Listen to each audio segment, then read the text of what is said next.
Hi guys. So I wanted to make a video to talk about a game which is actually called Quoridor. Um, it's a well-known game since it's edited. You can play it in real life, I mean, not only on the internet. So I cannot say that I discovered the game recently, but I played most of my Corridor games really recently. Um, so I decided to talk about it. I think it's the good moment. I don't think I'm an expert in the game, but well, I guess I know enough to talk a little about this game and maybe give some little tips to the players. So let's start with the rules. The rules are really interesting, to be honest, because mm, it's unique, I guess. Uh, First, Corridor is a race game. So a race game is a game where the goal of the players are to reach a goal before the opponent. This is why it's a race. Okay, so actually you start like this on an it's 9 by 9, okay, square, and both player has one pawn and 10 barriers, okay? And with your pawn, you need to reach the last row, okay? So if with my pawn I reach the first row of my opponent, I win, and if he can reach mine, he gonna win. Okay. Um, Now let's talk just about what is a move. A move is you can move your pawn like this, not diagonally, just in an adjacent square. Okay, so let's just start the game since it started like this. Okay, I'm just talking about a game that I played with a friend of mine actually. So, okay, you can just move like this. You can go on the left, on the right, you can go behind also.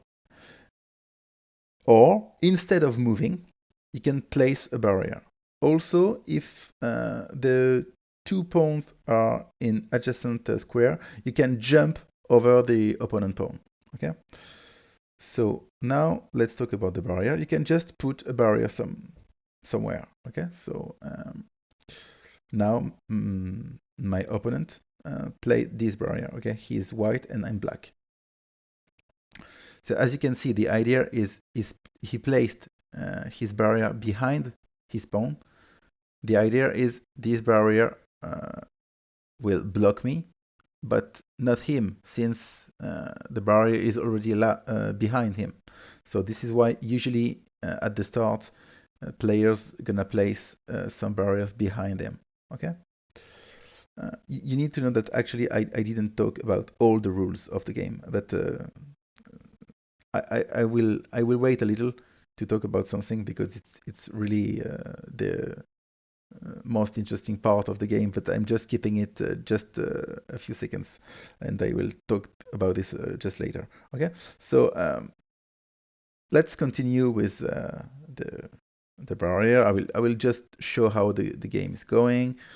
Um, okay, okay. I will explain all of this just a little later, but I just want to show you something. Okay, so at this point, uh, what you need to know is that it's not allowed to block completely the opponent. It means that each time you place a barrier, both players after your barrier need to be allowed to reach their goal. It means that you cannot block the opponent. The only thing that you're allowed to do is to make his path longer than yours. Okay? So, for instance, it's not possible to just block in a little, I don't know, a little area there his pawn. Okay, so at this point, my opponent made a mistake. As you're gonna see this, he played this. which allowed me to play this. Okay, this is not blocking white pawn. Okay, white still cannot reach his goal, but he's gonna have to do this, this, this, this, this. Okay, it's not allowed anymore to place a barrier there, for instance, because a barrier there would make an impossible pass for white. Okay, so it means that each time you play a barrier, you need to keep you, of course, and your opponent to have a possible pass to win the game.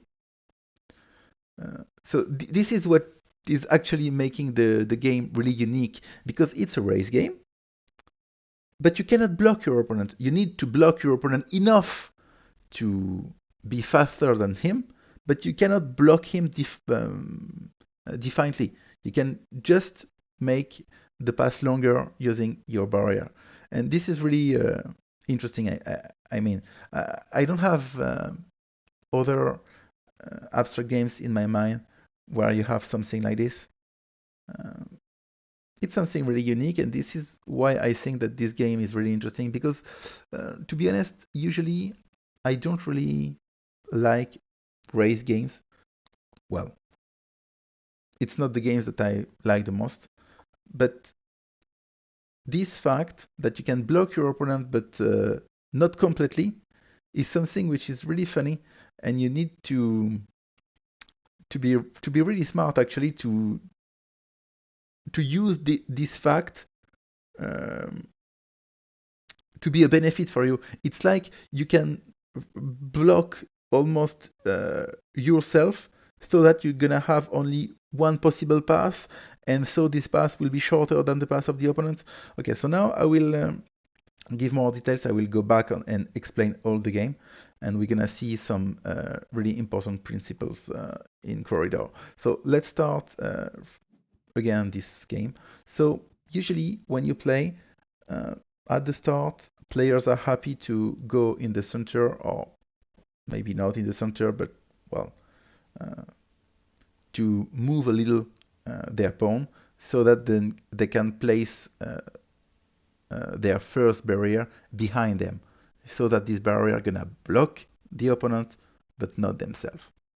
Moreover, it's pretty common to place the barriers, not always, but to place the barriers on the second row, like my opponent did, because this allow you to play this barrier later, and a barrier like this will be really useful, because if you are blocked by the opponent, you can place this barrier so that the opponent won't force you, to make a big tower. You're gonna see this, but I will explain this later. But it's like I have this move so that I can block myself to have to make a big tower, and then to lose the game. Just let's watch the game now. So okay, I decided to play there. My opponent play something which is also common, like this, letting a little space there, so that I cannot make a full wall. He wanted to let possible way to go there. Here I play this barrier. This barrier is also important for me, because it allows me also to block like this. My opponent could block there, okay? This allows me to block also a possible big tower, like I had to do this, or I could have to do this to win. Okay, so this is important. My opponent is playing this, which is really common. Okay, I decided to move in the middle. He blocked me on the left side. This is a really common shape, I guess. I decided to play this because my opponent could play this, and it could be really annoying if I let him play a barrier there. Okay, I'm blocking there so that my opponent cannot force me to go from this little pass, which is really long to win. Now I have two possible ways to reach my goal.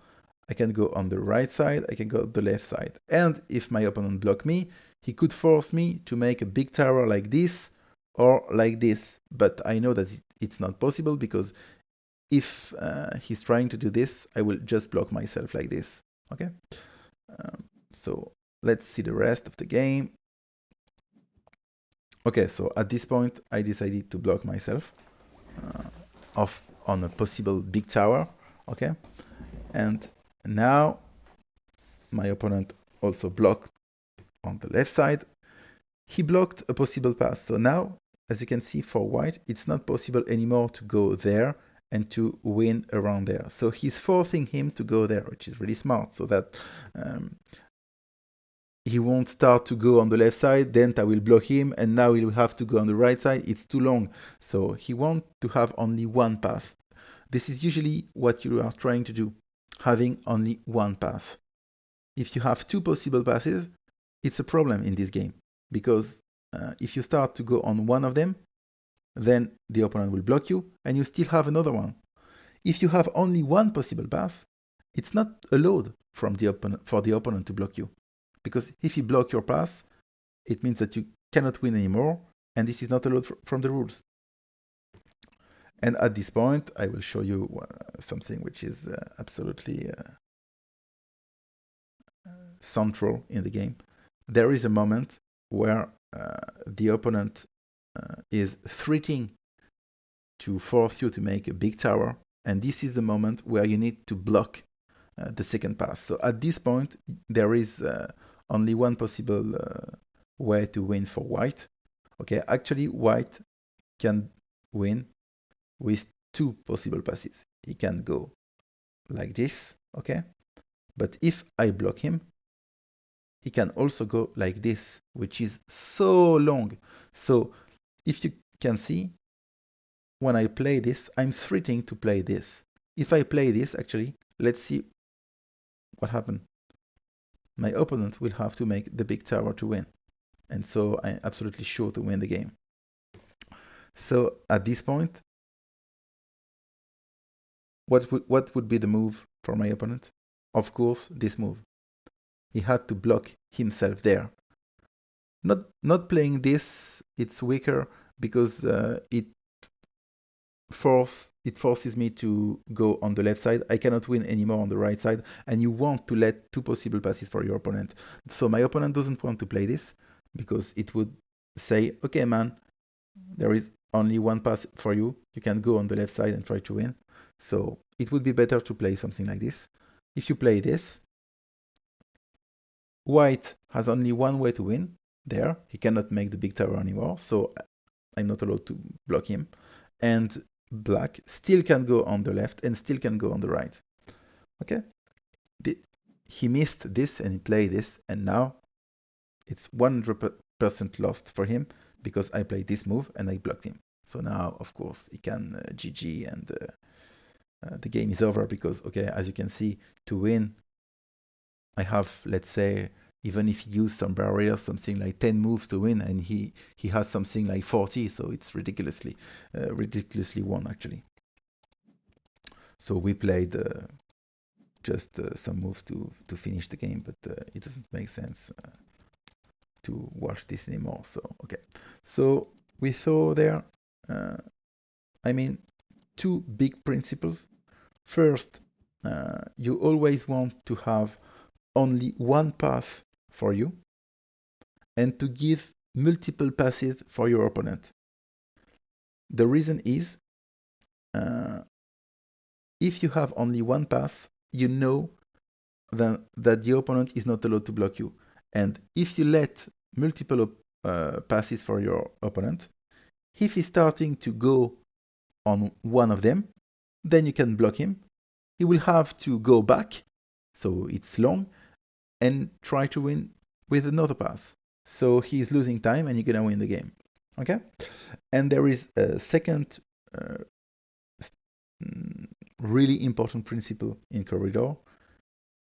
As you could see, there is a moment in the game where the opponent is really threatening to block your shortest path, and then you need to block yourself on your longer pass. So you close your longer pass, and now the opponent won't be allowed to block you on the shorter one. So I will illustrate this in another game where actually I played really bad and my opponent should have won this really easily, but he made a terrible mistake. So there I'm black, okay. He blocked me there, I blocked myself on the, okay. Here I blocked myself on the left side, so I know that I will have to go on the right side, but it's a little stupid because actually my opponent played this, which is really strong, and now he is threatening to play this, okay. He is threatening to play this, and I'm not really happy with this because I would have to make the big tower. But actually, maybe it was even better to let him play this and try to block him. I don't know how, because what happened is really terrible. I tried to block myself there so that I know that I cannot make the big tower anymore, so I can go on the right side only. But now my opponent is blocking me like this, and it's just really, really bad because now my path is really long and he can still block me everywhere. Um, it's not really good. Actually, I, I, I guess I still have a chance there because I know that I can block him directly there. So if I can force him to go back on the left side and try to go there, and then I block him, he will have to go on the right side. So he will need to block him to block himself really fast. But the, well, actually, the game is a little stupid. You will see this. Um, but I just want to show you something because it's funny. It's to show you how it's important to block yourself. Okay, so actually, you can see that I'm not allowed to block him. Playing this is not allowed, for instance, because if I do this, I block myself. I'm blocked and I cannot win anymore. So this move is not allowed. Actually, White is 100% winning this game. He's winning in, as you can see, in 3 moves. He's winning in 3 moves, okay? But but he should not miss something. He should not miss something. I reached this square, so now I can block like this, okay? And force him to go there. So now there is only one possible move for White. It's to play there. If he's playing on the left side like this, he will block the possible win on the left side, and so I will be forced to let him win in the right side in something like 3 moves. So he had to play this, of course, but he played this, which is absolutely losing because I could play this move, and now the game is won for me. Uh, it's really easy to win this since he's really long for him to win. I even blocked him like this. Well, I placed, I guess, all my barriers like this, like this, like this. So now he will have to do all of this, and now I just can, you know, I can walk really easily, and everybody can see that my path is really shorter than him.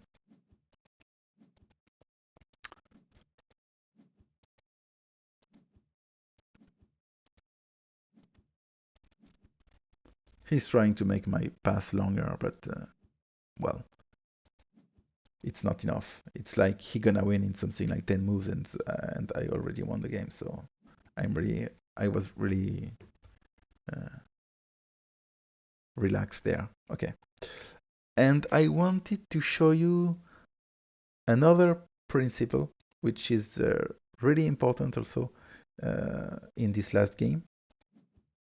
I'm not talking too much about the opening, but in the opening, as I said, usually players are going in the middle, then placing some barriers behind them, allowing them to block themselves from a possible big tower. So, okay, this is also really common. The fact that you don't let your opponent making a big wall.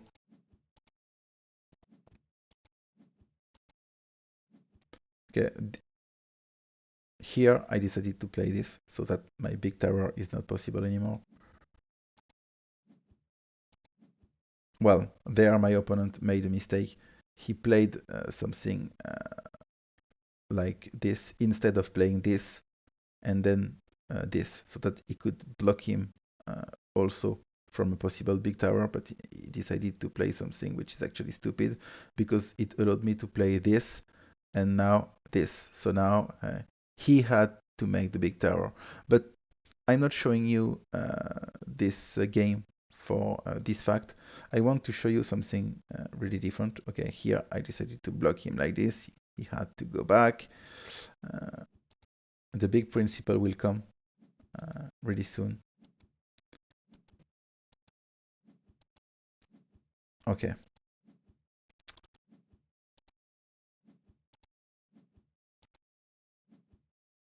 Okay. You see this? My opponent uh, my opponent is playing something like this. I don't know. Okay. Uh, what can you tell me about these moves? Well, these moves are really interesting for one reason. Uh, they are absolutely useless for my opponent. Why? Because this barrier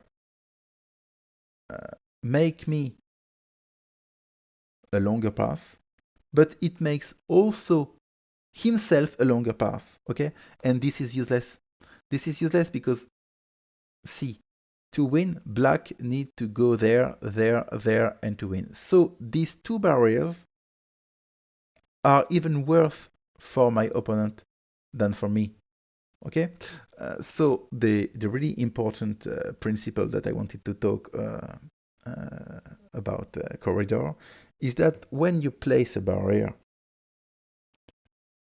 what you want is that the result is the pass of the opponent will be longer, but your path won't be longer because of this barrier. Because let's say that your path will be um, 2 moves longer and the opponent will be also 2 moves longer. Finally, you didn't do anything. Okay, so if you can force your opponent to follow the same path than you when you are ahead, you are sure to win. Because every time your opponent gonna place a barrier to stop you, he will also stop himself, and so he has nothing to do anymore. It's like okay, he can GG and let's play another game. And so this is really a really important principle because it happens many times in a Quoridor game. You really need to find a way to make the opponent pass longer without making yours longer. This is absolutely central. Okay, so I guess these were the three big principles I wanted to present tonight. So first, you want to have only one pass before moving to the win, because if you have two possible passes and you are already trying to win at the last moment, the opponent will block you, and you will have to go back to win from from the other pass.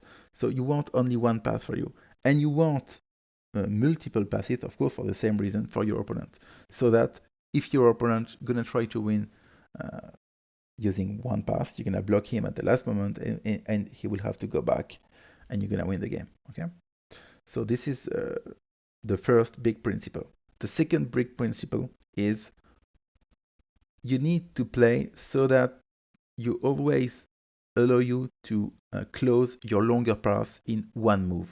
So usually I call this a big tower. It's like when your opponent is trying to force you uh, to go back to your starting point and to go the other way. Like it's like you are winning on the right side and now you need to go back on your starting point to win on the left side. Okay, so it's really important that you can close your longer path in one move.